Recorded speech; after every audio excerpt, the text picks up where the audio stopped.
ভয় ভীতি দেখিয়েও অসহায়ত্বের সুযোগ নিয়ে দুস্থ পরিবারের দিনমজুর স্বামী স্ত্রীর সাথে পাশবিক সম্পর্ক গড়ে তোলার অভিযোগ উঠল শাসক দলীয় দুই নেতার বিরুদ্ধে। স্বামী এবং দুই ছোট্ট সন্তানদের হত্যা করার ভয় ভীতি দেখিয়ে এক গৃহবধূকে দিনের পর দিন ধর্ষণ করার অভিযোগ খোয়াই মহিলা থানায় আসতেই ঘটনার মীমাংসার জন্য অভিযোগকারীকে চাপ সৃষ্টি করা হয় বলে অভিযোগ। এই ঘটনায় সংশ্লিষ্ট এলাকায় চাঞ্চল্যের সৃষ্টি হয়।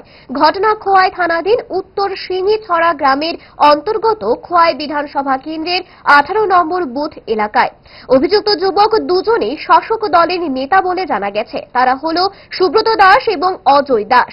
সোমবার ওই গৃহবধূ খোয়াই মহিলা থানায় লিখিত অভিযোগ দায়ের করেন।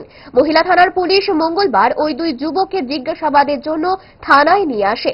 নির্যাতিতার স্বামী এবং মহিলা থানার ওসি ঘটনা প্রসঙ্গে সংবাদ মাধ্যমের সামনে তুলে ধরে বিস্তারিত বলেন।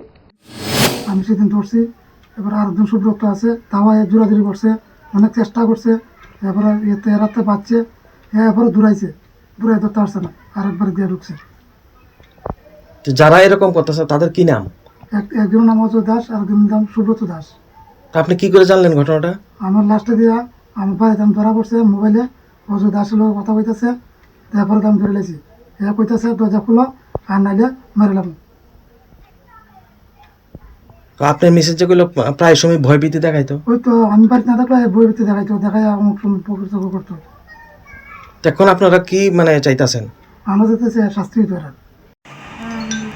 উত্তর সিঙ্গিছড়া থেকে আমাদের কাছে একটা কমপ্লেন আছে, তো ওই কমপ্লেনের উপর বেস করে আমরা একটা কেস রেজিস্ট্রেশন করি, যার case number UNPS 2024 WKH 030 under section 329/2/376/64/62/35 of BNS 2023। ওনার একজন মহিলা এটা একটা কমপ্লেন করে, ওনার কমপ্লেনের উপর ভিত্তি করে আমরা একটা কেস রেজিস্ট্রেশন করি।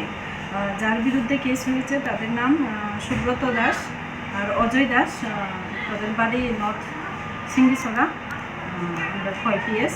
কেসটা এখন আপাতত আমরা ইনভেস্টিগেশন করছি।